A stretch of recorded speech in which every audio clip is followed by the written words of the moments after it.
flexing on these every bony muscle. And welcome back, Sports Drive on ESPN Pensacola, 1330 AM, 99.1 FM. Simulcast each and every day on Blab TV across 4 states here in the South, having some fun. And joining us now after, sports ends, and we have a little bit of time to talk about the greatest Pensacola athlete of all time. So Davis Allen and the folks on the Sports Call do a great job putting together these brackets. We've been breaking it down.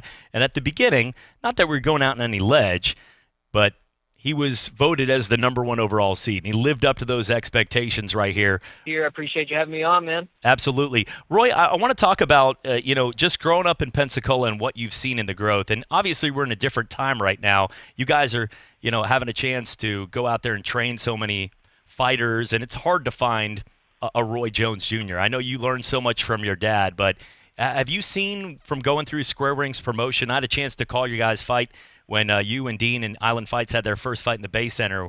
And I just see so many great fighters that have done so much, like watching a Brock Weaver go through UFC and so many people in this area. But talk about the opportunities of kids in this area, and are you seeing that potential next great fighter?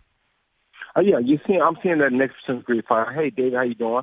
So glad to have everybody on right now. I'm always seeing the great potential. There are a lot of guys here with a lot of talent.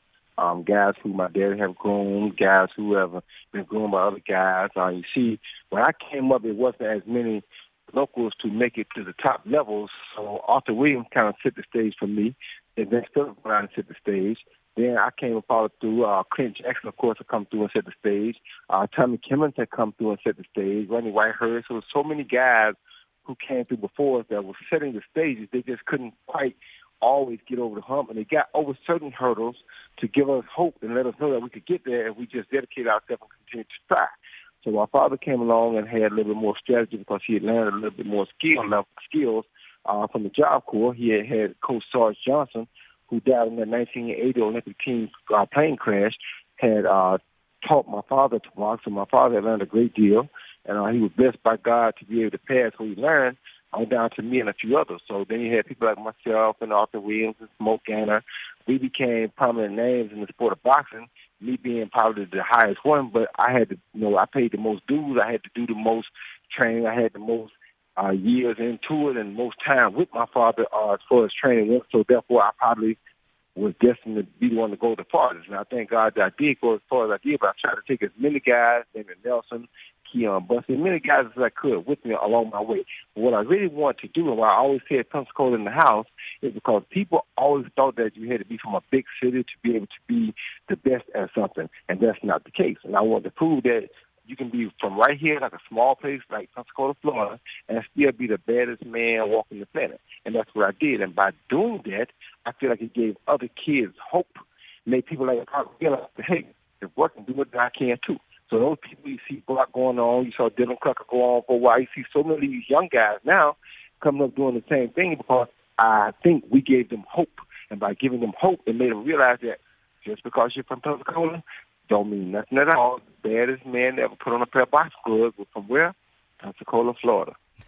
And you've been representing us for so long. And, just talk about Davis Allen. I'll give Davis the floor here in a second. But sports ends March 12th was the date. Friday the 13th was coming around one day after that, but it was the day Rudy Gobert goes out there, hugs some kids in Utah, and the next day college basketball comes to a halt. And I know, Roy, you're a sports fan. We've seen each other at places. I saw you not too long ago with Dan and John and those guys, or if we're out at one of the sports bars. But you live here. I mean, you live and breathe. You do everything in this town. And one of the things that's great is having an opportunity to get out there and watch some of the sports that we love and see people like the Emmets or the Dougs and the Derricks that you grew up watching too while you represented, or Justin in a big race. But when it comes down to not having sports, it's tough because that's never happened. I know you're 51, I'm 35, but I feel about 80 these days at home sometimes. I will say, though, when you talk about not having any sports, we've never dealt with this before. So the transition from somebody that is the greatest of all time in sports at his own sport, how hard has it been for you when you're flipping through the dial and you have to watch those soaps that you don't want? It's very difficult because me, myself, I wasn't a big television watcher at all anyway. And the only thing I really watch on TV is sports. So without any sports, now when I get through my daily routine outside, I just go in the house, take a shower, and go to bed because I have nothing else to do. No football game, no basketball game, baseball, no nothing. And I wasn't the biggest baseball fan, but still, you still like to see sports and see what happens and see guys break records and see new records get set. And so without sports, it's been really horrible because there's really no TV for me to watch. The other thing I watch on TV is some gospel stuff because I'm a strong believer in God, and I do believe in trying to learn as much about the Bible as you can. So I do take that. But other than that, it's not much else. Yeah. And I also watch Animal Planet. Yes, I do. Well, Davis, I know that you were sitting there, and this is the time where we always hear how do you do a 2-hour show without sports, and we talked about the greatest Pensacola athletes, and we know there's so many for per capita. We've talked about it. I've lived in Las Vegas and Orlando and Boston, places like that, but still you don't get the athletes like you or Justin or Derek Brooks or guys like Bubba Watson. These are legends of the game in one city, and the list goes on and on. But Davis, when you put together the list, I think all of us in this room collectively on a Zoom meeting, because we weren't in the same room at that time, but we all collectively picked Roy to be there and win it because of not only being pound for pound the greatest boxer, but what you do to represent this city where people can do a pickup basketball game with Gulf Breeze and be like, is that the guy that's a guy I watched and like that's him, that's Roy Jones. Like that's Davis, just talk about a little with Roy about putting this all together. Well, Roy, first off, it's a pleasure to be able to meet you over the phone. I know we don't really get much of an opportunity to meet in person nowadays, but it's great to be able to speak with you. And this is how we know everybody these days is through phones and Zoom meetings. Yeah. That's how we all get together as Americans. I know. So it's the way of the future, I suppose. But hopefully we'll get to a point where we can all be out and about and be able to watch Island fights and be able to go to the arenas and see our sports in person or just on TV in general live. But I want to congratulate you on being named the greatest athlete to ever come out of Pensacola. But putting together the list, first off, the first four were easy. I mean, there was maybe an argument of who's going to be the one seed, but we knew who the top four athletes were. And it came down to just going down the list. And then it was when we get to the end, like number 16, 15, 14, those were the hardest because that meant the people that were being left out, they very much deserved to be in the bracket also. But they're having to be left out because 14, 15, and 16 just barely beat them out. And so putting that together, that list was very difficult. But overall, the most fascinating thing for me was really being able to hear the feedback from the listeners and being able to get the feel of what they find important. And from the very get-go, it was going to be a landslide that you were going to be the winner because the big thing that stood out was, one, pound for pound, you're one of the greatest boxers to ever live. But not only that, you hold Pensacola so tight to your heart that means something to our listeners. And we learned that you hold Pensacola so close to your heart. When you say Pensacola in the house, that resonates with people. And you won the city over, and they have just hands down selected you as the greatest to ever come out of Pensacola. And I just want to hear from you, man, how does it feel to hear those words? Man, it feels so good because it lets you know that everything you did was not taken in vain and that some, like they say, everybody don't always pay attention, but a lot of people do pay attention. And most of the time, most people pay attention is because I want to be able to be representation for those who maybe are in wheelchairs or those who may have missed their prime or those who may have not gotten the opportunity when their chances were there or those who didn't know that they needed to make good grades in school to be able to get there. I want to make up and be representation for all the people who have also fell short or that have had talent and didn't get an opportunity to use it. I want to be a representation of everybody here in Pensacola so that if you came from Pensacola, people knew. If you said, well, I'm from Pensacola, oh, yeah, Pensacola, that's where that dude Roy Jones, that's exactly right. And I want everybody to know what my community was, where I came from, what community supported me. At the time, I needed the most. When I came up from the Olympics, when I wanted to quit boxing, Pensacola stood behind me. And that gave me the confidence to continue to go on and become who I became to be. Without that strong community like that, without people believing in you in the community, you never would make it. So now you got people, it's like the Louis Bears, the Fred Levins, the Sam Camariolas, the Joe Patterson, everybody contributed in some way of helping Roy Jones Jr. get where he had to get to. So all these places, all the way down to the nightclubs, the old nightclubs. I mean, everybody always contributed and tried to show fights and pay homage to Roy Jones because they knew Roy Jones was going to do what? Roy Jones was going to represent and say Pensacola in the house before he left there. And everybody knew that. So I gave every Pensacolian something to look forward to, something to feel good about.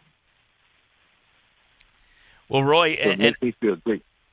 Yeah, and I think everybody understands that you're the kind of guy that not only, like we said, outside the ring, but, I've seen you in person when we're not on air or anything and treating the people because, I'm not there at all. Sometimes I get mistaken for a guy that might have knew Snooki on Jersey Shore, but outside of that, I don't have any type of, profile like what you've done and accomplished in the world. And, we notice you when you're sitting there and, Jim Gray. By the way, has Jim Gray ever said anything? You've knocked out a lot of people in the ring, but has he ever pushed the label, because we know he does, I lived in Vegas for a little while, that you were going to do a double knockout TKO during that fight? No, Jim Gray don't.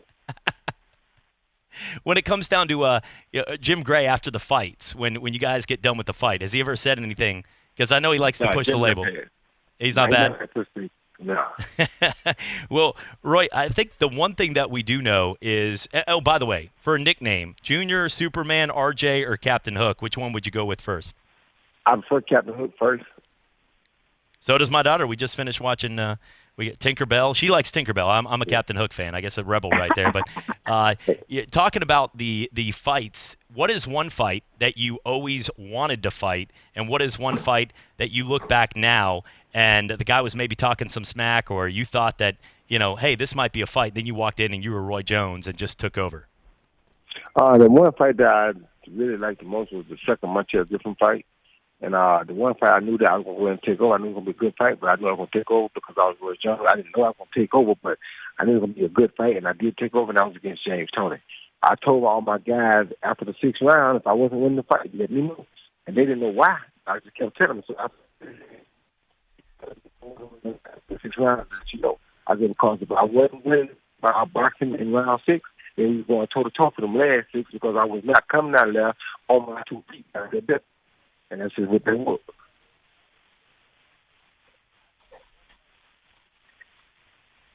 Roy, we just saw you have an opportunity to get out there and box and have that opportunity to fight even into your 50s, where a lot of people are doing early bird dinners when your fights are starting. Talk about the opportunity to continue to fight in your 50s. And look, I want to put this out here. We have a Fifth Amendment out there. The Chappelle Show's told us for many reasons, but I want to say, if Mike Tyson's talking about fighting these, this Abercrombie model and these other guys, like, I want a real fight. If he's going to get back, if Iron Mike's going to get back in the ring, what's the potential of a Roy Jones Iron Mike, like the best 50s ever? Because we're all sitting around the house and I'm watching Korean baseball at 4 a.m. I would love to watch the 2 best boxers of all time, and maybe we get a beanie on you so you're protected. But overall, just talk about the potential of making that happen. I mean, me, man. I love making events for people. I sacrifice a lot for people. That one would be very tough because that's like sacrificing years off your life. Because Mike Tyson's much bigger man than I am. He's a legitimate heavyweight. He never fought nothing but heavyweight. I'm a guy who came from junior middleweight to heavyweight, and coincidentally, but I'm really still not a legitimate heavyweight. So that is one that would be very difficult for me to climb into. He is talking about maybe doing a sparring session with headgear and 16-ounce gloves, and still, that's Mike Tyson, man. Mike Tyson, one punch. And with 16-ounce gloves and headgear, just make it easy for him to hit you. So it's a very tough situation to be in. However, I do love to entertain the fans. I love to be an entertainer. So at 51, I do have to truly consider it because, when I go out there, I know I'm going out there to win. I'm not the kind of person who don't want to win, and I would go out there if I didn't think I could win. So I know if it gets right, it's going to be an issue for him. But at the same time, I'm not stupid. I'm not just a crazy, glory-hungry guy who just want to be in front of people and just kind of have, no, it's not me. That's not my style. If I go, I'm going to win because I believe I can win. And if I don't believe it, then I don't go. So I don't know what's going to happen. I'm trying to be cool, enjoy training my fight, do what I do, but at the same time, you can't just say anything. Well, Roy, JP here. I just want to say I don't have a question for you. It's just, look, I just want to thank you so much just because, I was born and raised here. I grew up here. not Pensacola, but toward the Molino, Walnut Hill area. I've been in Pensacola pretty much my entire life outside of that. But when I look at this, my whole family adores you. My friends adored you. I went to a small high school in Northview High School over there in Brad, Right. Florida, and not a whole lot of people know. But the one thing that it's so great is what you've done is so many athletes. The city wants to love them, but the athlete, look. Everybody knows L.A. and New York and these big cities and things like that. That I get people want to go to, but you've always stayed true to your home roots here. You've allowed the city of Pensacola, you've allowed this area to grab on and hold on to you and just adore you. And, giving back to the fans the way that you've done, doing fights here as well, just being out in the community. My father thinks the world of you.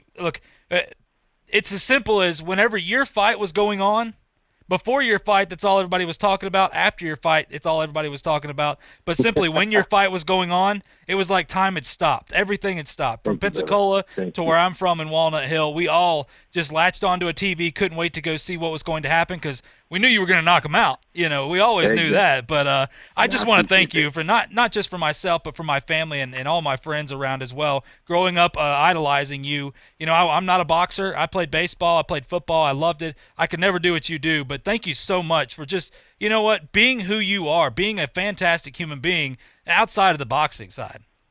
Thank you, my brother. I really appreciate that. And I always tell people, and I always refer to people as my brother because it's still like to me, I'm not, I've never been the guy who was racist or who cared about what color somebody is, where they come from. I think everybody is brothers and sisters through Christ. So I really appreciate that, hearing those words from you. I'm really appreciative to hear that. I'm glad that I met so much of your family because those are the things that I set out to do. I want to be representation, but I want to be good representation for God to all. Davis, I know you work so hard in the bracket when you talk about the different ranks and everything across the board. Talk about, was there anybody on that list or, that I think that Roy, when Davis came up with the list, and I'll let Davis talk a little bit about the list and ask any questions on that, but was there anyone that you felt growing up had all the talent in the world that maybe didn't make it? Maybe didn't go, because we know Rucker Park, there's basketball players, might not be MJ, but they're celebrities and all-stars. Was there that guy, Roy, that you grew up with that you saw that maybe never got a chance to get his name on the top of, Mount Rushmores of cities? Yes, there was a guy by the name of Eddie Riley. There was a guy named Ben House, and there was a guy named Chris Bogan. All three of those guys should have, in their respective sports, had their names enshrined somewhere because those were three of the best athletes at their respective sports that you ever want to see. And Chris Bogan was a 6'1" version of Michael Jordan. Eddie Riley was another version of Emmett Smith, just a bit different version of Emmett Smith. And Ben House was a different version of Allen Iverson, a.k.a. Charlie Ward. He was the best quarterback we had at Washington High School, and he was also the best point guard we had at Washington High School. So it was like there were several guys who I saw coming up that missed the boat, but they definitely had the talent to get there.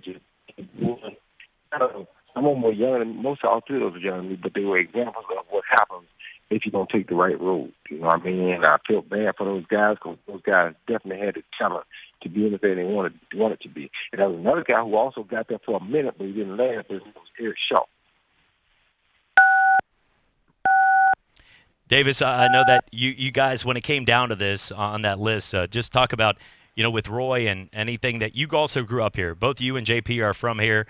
I grew up watching you, and you were one of the rare people that I would pay the extra on pay-per-view to watch. But, Davis, talk about growing up here and having a chance to watch Roy. Well, for me, I actually was born and raised in St. Petersburg, but I've spent the last Okay, that was a complete lie, Roy. Complete lie right there. I was I'm just kidding. It doesn't matter. It doesn't. I remember one of the first boxing matches I ever watched was I was younger, and I was at my cousin's house visiting the area, and it was Roy. It was one of your fights, and I want to say it was the Antonio fight, probably mid 2000s. I want to say. But that was one of the first fights I ever really paid attention. One of the first fights I ever really watched while paying attention to boxing. I was probably 10 years old around that time. But watching that fight and just absorbing, one, the reactions of everyone in the room, because they're rooting for you. And I'm realizing, okay, this guy's from here, and I'm going to root for this guy because this guy's Pensacola, and I want to root for Pensacola. I want to go local. And that was what introduced me to really your career. And I've been to Island fights, and I watched your final fight, and I've seen you in that realm. But I was introduced really to boxing watching you fight back in around like 2004, 2005. So that was one of my earliest memories of really just getting to watch a boxing match. And first off, that was a cool moment. I'm almost certain that was a fight that you won. I think it was, I'm trying to remember, if it was Antonio, was that a knockout or unanimous? I can't remember. It was the first one was a split decision, yeah. Okay, yeah. So, but anyways, I thought that was a really cool moment. That's one of my earliest memories of watching boxing, and it was involving you. But I do want to ask you a question.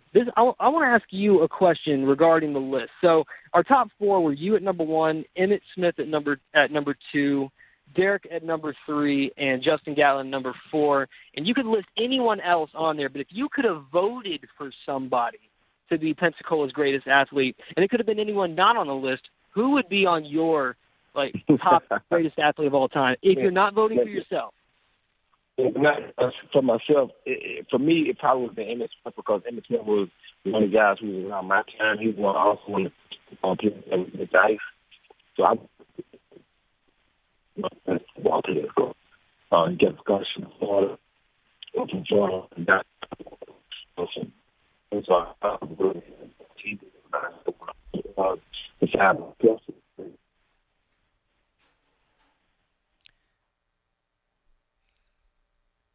Yeah,